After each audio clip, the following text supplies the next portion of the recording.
Всем привет! Все мы знаем о легендарном городе Харькове, который не зря является большим и многообразным городом Украины. Ведь здесь можно увидеть множество исторических памятников. Интересно то, что в любое время года самым любимым и посещаемым местом отдыха его жителей был и есть, и, наверное, всегда будет городской сад имени Шевченко. Здесь удивительно всегда. Летом прохладно, зимой сказочно, весной свежо, а осенью красиво. Сад Шевченко самый старый среди всех городских парков города.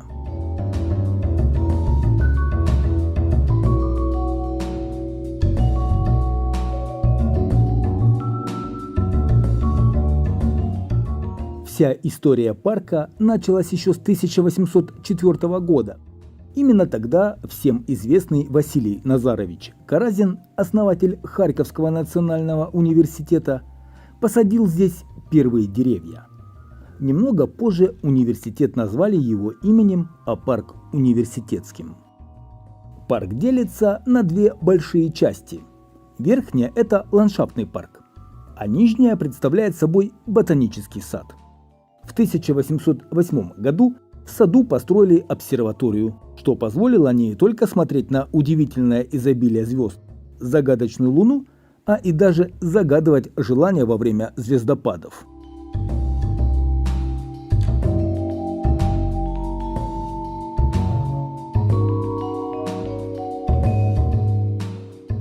В саду Шевченко вы встретите скульптуры знаменитых людей, чьи судьбы были связаны с Харьковом. Например, Илья Репин перед вами.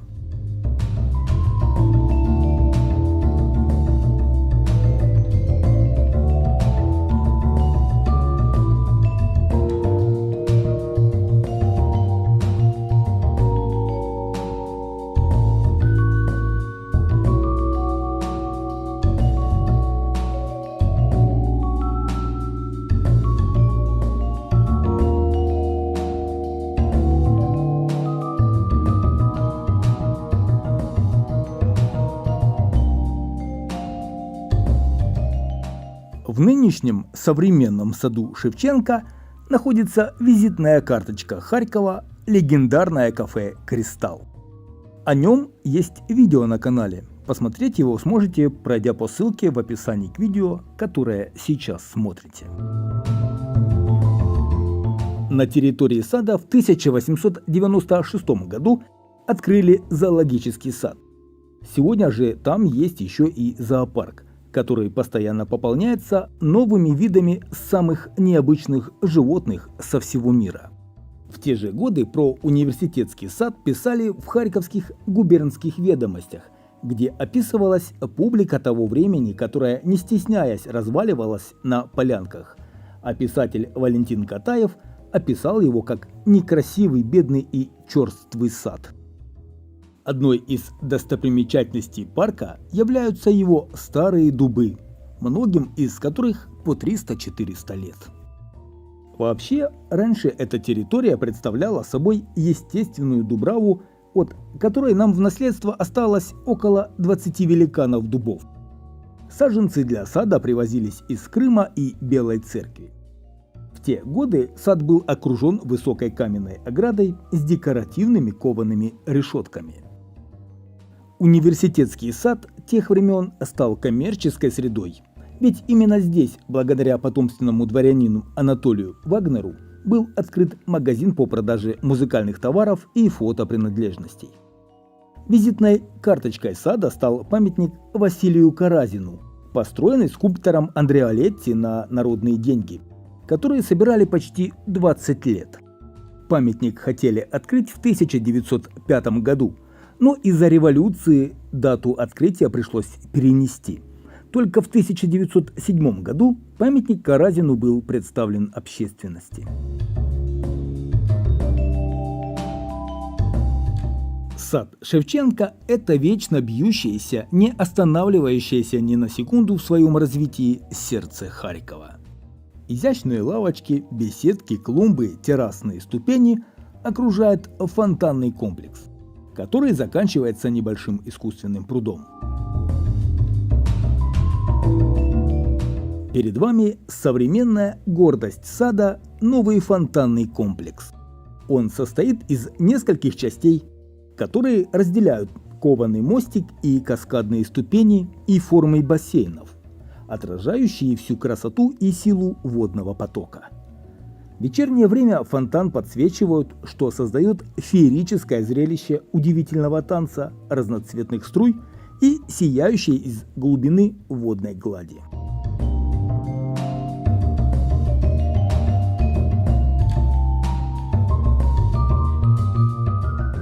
Во время Второй мировой войны сад Шевченко был в плачевном состоянии. Около 60% зеленых насаждений были уничтожены. От ветеринарного института до памятника Шевченко тянулось кладбище немецких военных чинов.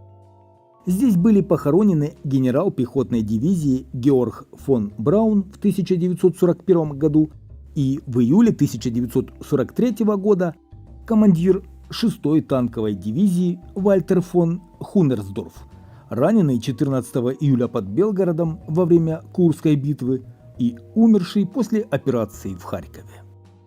У немцев было намерение создать пантеон германской военной славы, но после освобождения Харькова в 1943 году кладбище прекратило свое существование.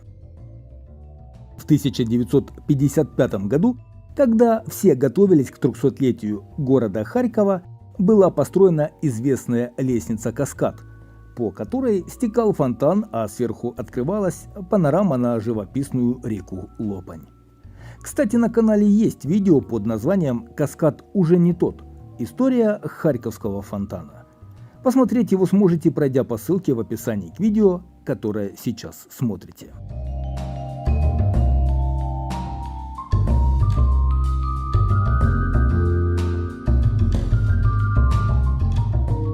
В 1967 году главную аллею украсили фонтаном, а через 10 лет он стал еще и светомузыкальным, что придает парку еще больше таинственности и романтики. На открытии этой достопримечательности присутствовал, наверное, весь город.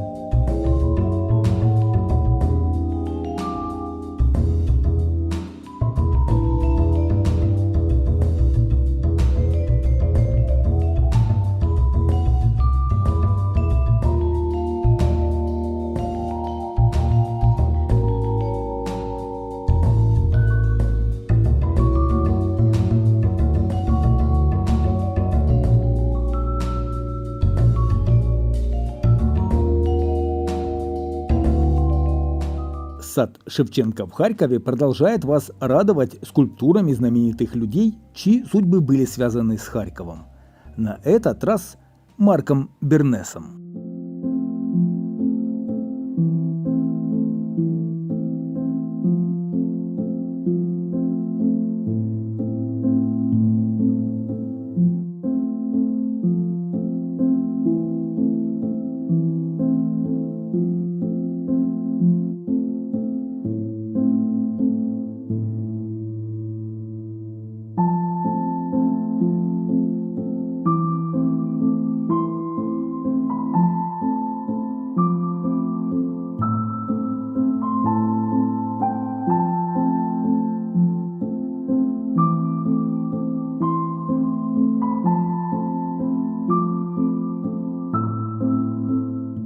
Скульптура в саду Шевченко Клавдии Шульженко и Исаака Дунаевского.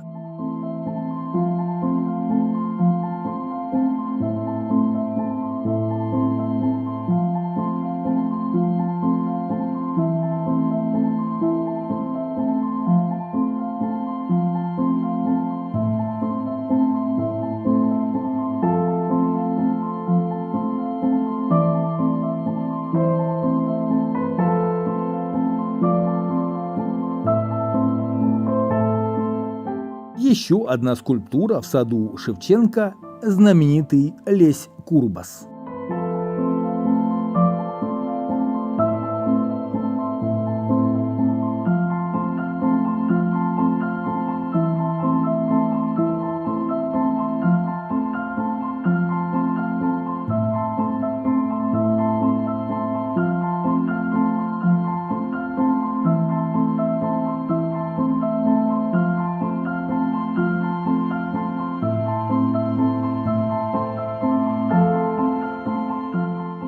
Городской сад стал по праву излюбленным местом отдыха харьковчан и гостей города с самого момента своего основания.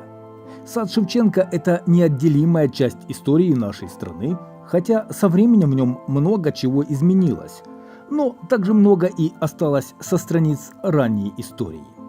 Можно говорить о парке и памятниках очень много. Кроме этого, здесь растут удивительные растения, которые способны радовать глаза всех посетителей, начиная от ребенка и заканчивая дедушками и бабушками. Для тех, кто желает прикоснуться к страницам истории, но в то же время отдохнуть душой и телом, этот парк открывает свои двери.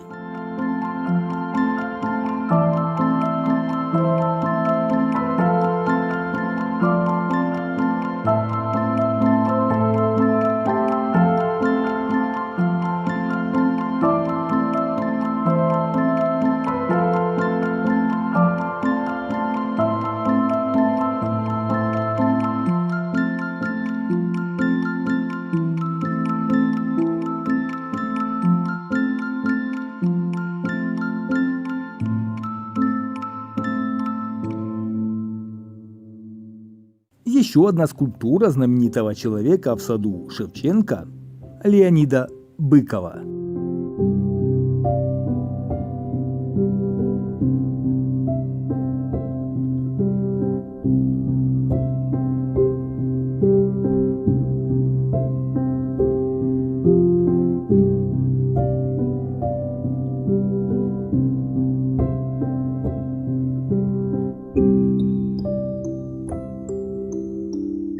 В 1963 году здесь был возведен киноконцертный зал «Украина» по проекту архитекторов Васильева, Плаксиева, Реусова, инженера Фридгана.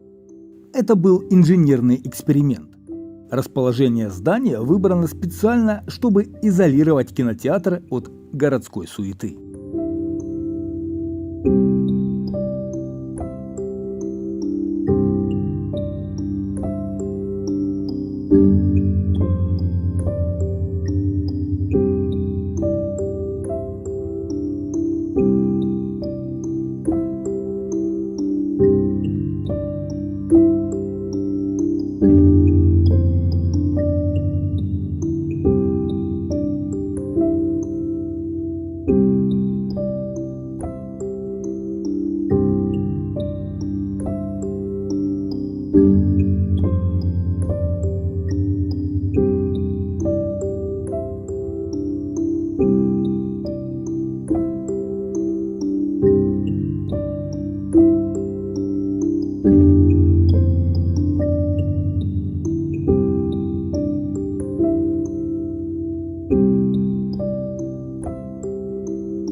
В 1935 году университетский сад переименовали в честь великого украинского поэта Кобзаря Тараса Григорьевича Шевченко, памятник которому был торжественно открыт на центральной аллее сада.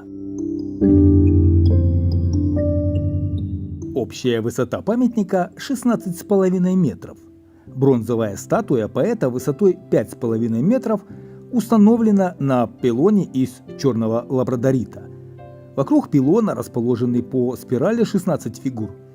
На изготовление памятника пошло 30 тонн бронзы и 400 тонн лабрадорита. Для строительства специально была проведена узкоколейка. На стройке памятника работало 200 рабочих. Чтобы герои памятника получились максимально реальными, для него позировали актеры театра «Березиль».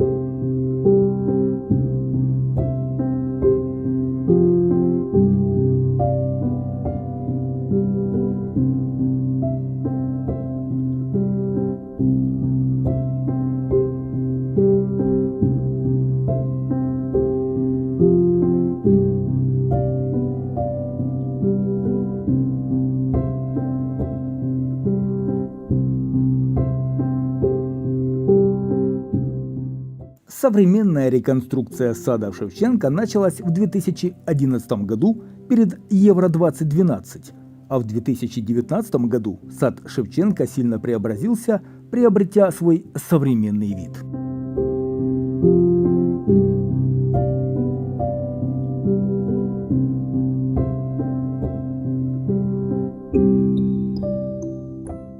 На 350-летие города Харькова харьковчан порадовали открытием монумента футбольному мячу, на котором присутствовало много великих личностей, среди которых был и известный футболист Олег Блохин, который оставил на нем свой автограф. Много гостей и местных жителей сделали это традицией и продолжают оставлять подписи на легендарном мяче.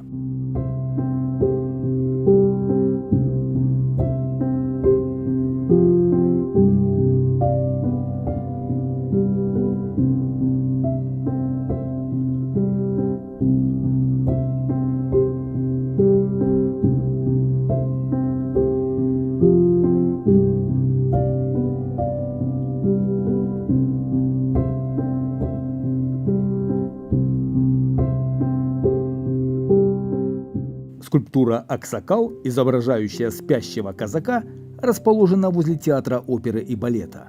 Автор памятника Сейфадин Гурбанов. Скульптура весом 8 тонн высечена из белого песчаника.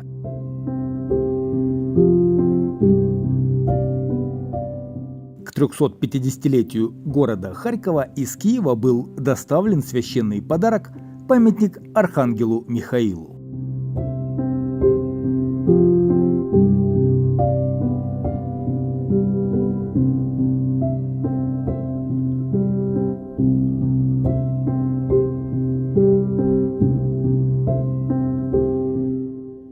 На одной из многопосещаемых аллей привлекает внимание интересный памятник. Его установили как знак того, что именно Харьков – самый большой город на 50-й параллели северной широты. Он имеет вид земного шара с надписями крупных городов со всего мира, а по периметру надпись «Харьков».